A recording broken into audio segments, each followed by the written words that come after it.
Assalamualaikum warahmatullahi ta'ala wabarakatuh. Alhamdulillah rabbil alamin. Wahdini wasta'inu bisyukur. Assalatu wassalamu ala asrafil anbiya wal mursalin wa ala alihi wa ashabihi Muhammadin sallallahu alaihi wasallam. La haula wa la quwata illa billahil aliyyil azim. Amma ba'du.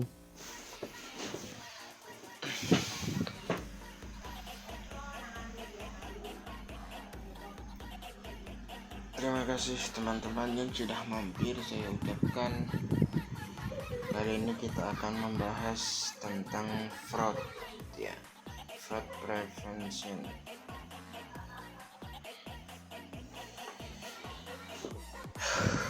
Manajemen mempunyai tanggung jawab utama untuk menciptakan budaya anti fraud di dalam suatu perusahaan baikkan. 2.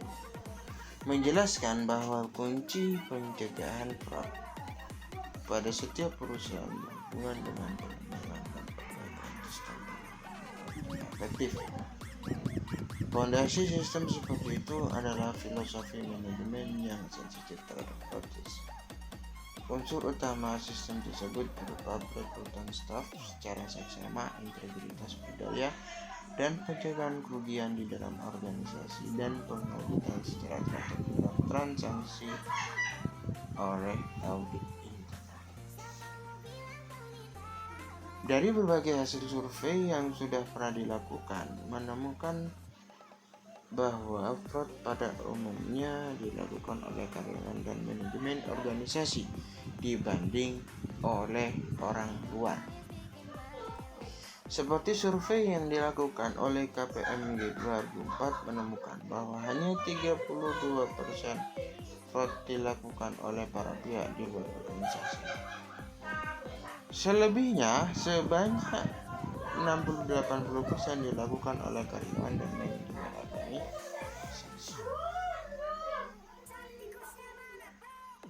Ada beberapa faktor yang dapat meningkatkan kesempatan yang dimiliki seseorang untuk melakukan fraud, yaitu pengendalian internal.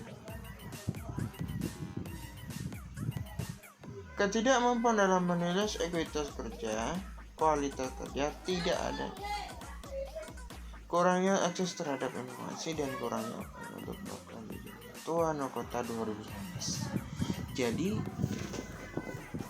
dalam suatu fraud yang terjadi di dunia kerja itu lebih banyak ditemukan atau dilakukan oleh karyawan dan manajemen organisasi, seperti kepala atau ketua, wakil, sekretaris, bendahara. Biasanya itu yang kong kali kong untuk melakukan fraud atau kecurangan yang tidak diketahui. Kalau pihak luar organisasi itu hanya 32%, sisanya adalah karyawan dan manajemen organisasi tersebut.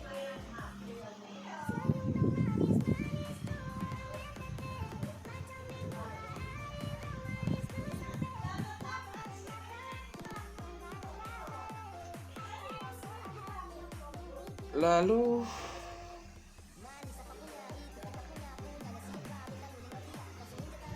ada namanya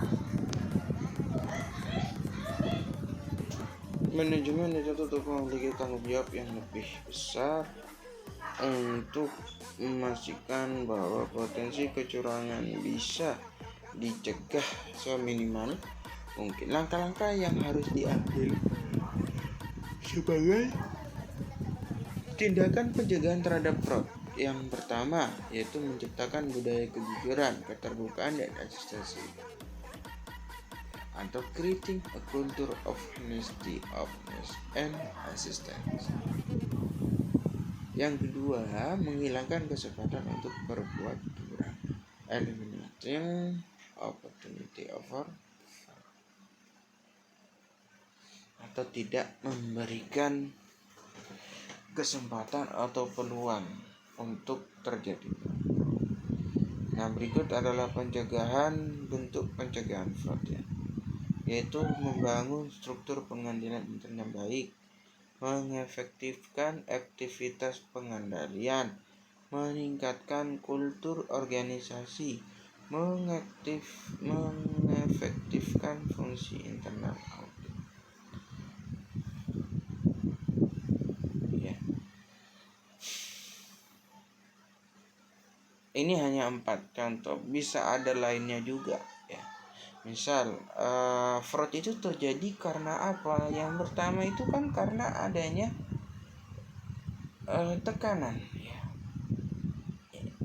Bagaimana supaya tidak ada tekanan? Apa yang harus dilakukan? Ya. Laporkan ke pihak HRD jika ada terjadi tekanan, atau jika ada tekanan pindah kerja aja ya, resign ya, cari pekerjaan. Tapi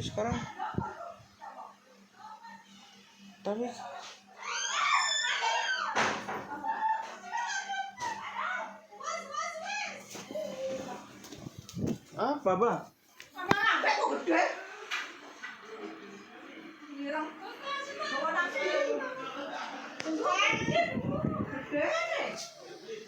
Kena siapa?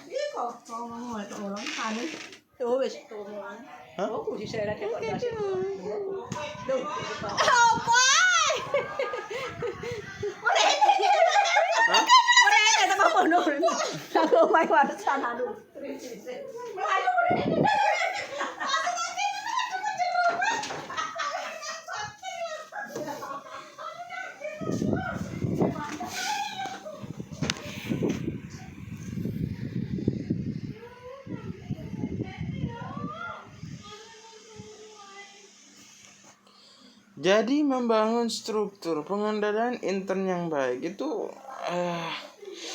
hanya beberapa. Yang kedua misalnya peluang.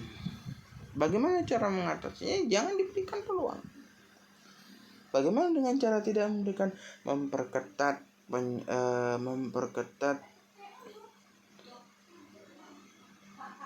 sistem misalnya, atau memperketat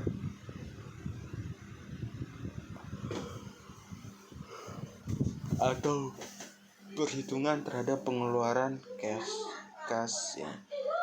Melakukan pemeriksaan aset secara bertahap,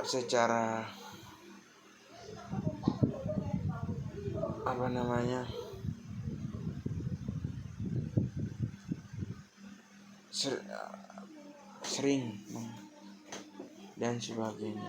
Masih banyak. KOSE framework ya, ini merupakan kerangka KOSE pengadilan yang terintegrasi untuk menciptakan keefektifan dan efisien aktivitas kegiatan perusahaan. Nah, menurut Mueller 2013 ini, perusahaan diharapkan mempunyai pengendalian internal guna dapat melakukan identifikasi, analisis, dan menanggapi risiko tertentu.